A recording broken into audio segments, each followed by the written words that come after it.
अस्सलामुअलैकुम मेरे प्यारे से फ्रेंड्स, मैं हूं आपकी प्यारी सी होस्ट। जी प्यारी लग रही है इस टाइम पे, मुझे पता है। मैं हूं आमिना अजमत और आप देख रहे हैं स्टे विद आमिना।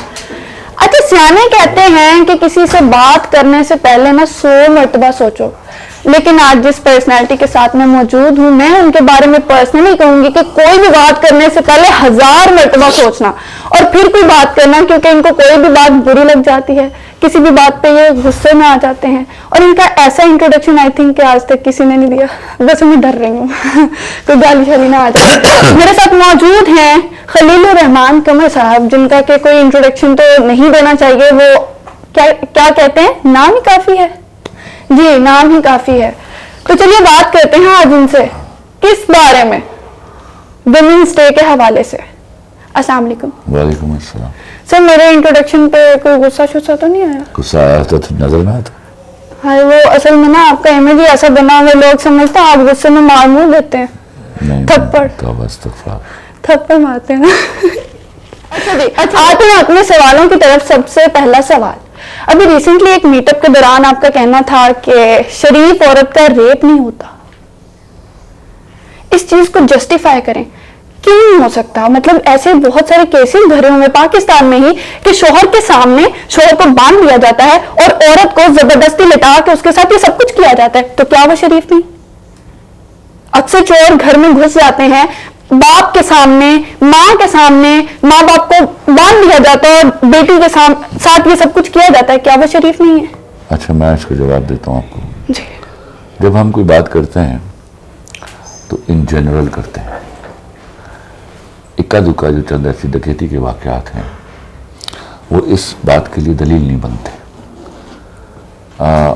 किसी दिन वकला की एक टीम को बिठा लीजिएगा मेरे सामने और उनके सामने कुरान रख दीजिएगा, उनसे ज़्यादा एक्सपीरियंस इन मामलात को डील करने का किसी के पास नहीं होता।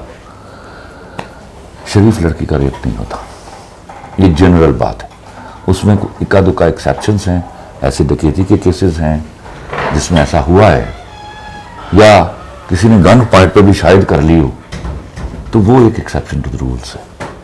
अच्छा, मुझे आप बताना पसंद करेंगे कि शरीफ कैसे समझेंगे आप एक औरत को, उसमें क्या होना चाहिए कि वो शरीफ कहलाए? अच्छा, ये तो बड़ी बेहुदा बात है कि आप मुझसे ये सवाल करेंगे। शरीफ के लिए मुझे डेफिनेशन देना पड़ेगी। शरीफ लड़कियों को पता होता है शरीफ कौन, और मोहल्ले वालों को भी पता होता है कौन सी। नहीं, मतलब उसकी कोई क्वालिटीज तो होंगी ना जिसको देख के बड़ी सिंपली डिफाइन कर चुका मैं। हया वाली और वफा वाली लड़कियां शरीफ होती हैं। ओके। वो BF और GF में नहीं जाती, ये गारंटी करता हूँ। सही हो गया। अच्छा सर, मेरा दूसरा सवाल आपसे कुछ ये है, गुस्सा नहीं करना आपने, ठीक है? क्योंकि मुझे ना गुस्से से बहुत ज्यादा डर लगता है।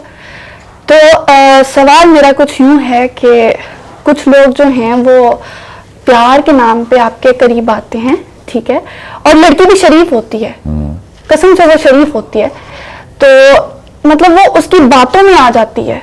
आपने भी कहा BF GF वाले रिलेशनशिप में नहीं पड़ना चाहिए ना शरीफ लड़की को, लेकिन मोहब्बत एक ऐसा ताकतवर जज्बा है कि वो किसी को भी हो जाती है, ठीक है? तो क्या मोहब्बत करने वाले शरीफ होते हैं या नहीं होते, रहते हैं या नहीं होते? ऑफ कोर्स शरीफ होते हैं। मोहब्बत तो जायज मानता हूँ मैं, उसमें लिमिट्स होती है। हर चीज की एक लिमिट है भैया। खाना खाने की लिमिट, ओढ़ने पहनने की लिमिट, अपना गुफ्तगू करने की लिमिट, इसी तरह मोहब्बत के रिश्ते को शुरू करने और निभाने की लिमिट। ओके।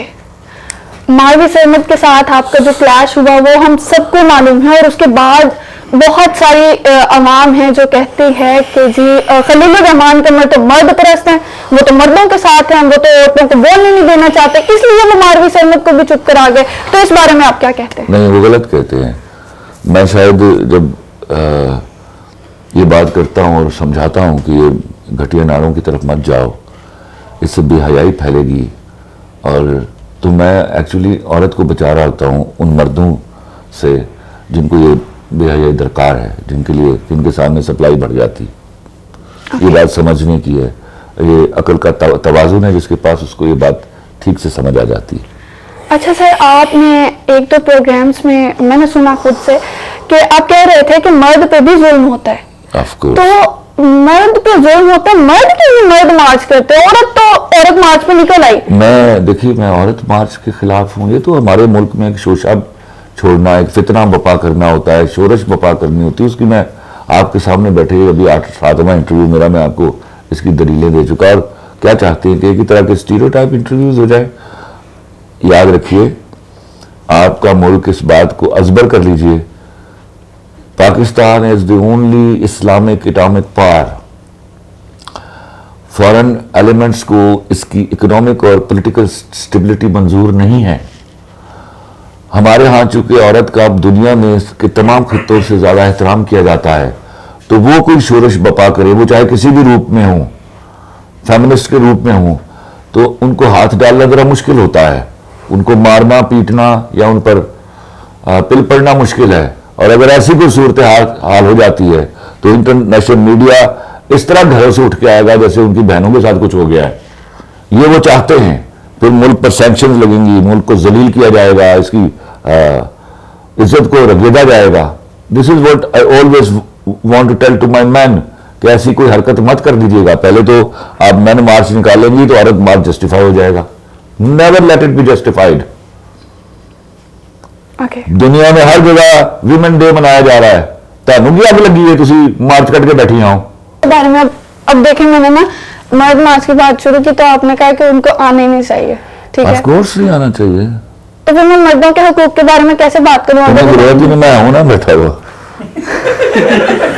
चूंकि वुमेन डे मनाया जा रहा है और वुमेन्स के ही हकूक के बारे में हम बात करने के लिए बैठे हुए हैं, तो सबसे जो बड़ा मसला आता है हमारे पास वो ऑफिसेज में हैरेसमेंट होती है।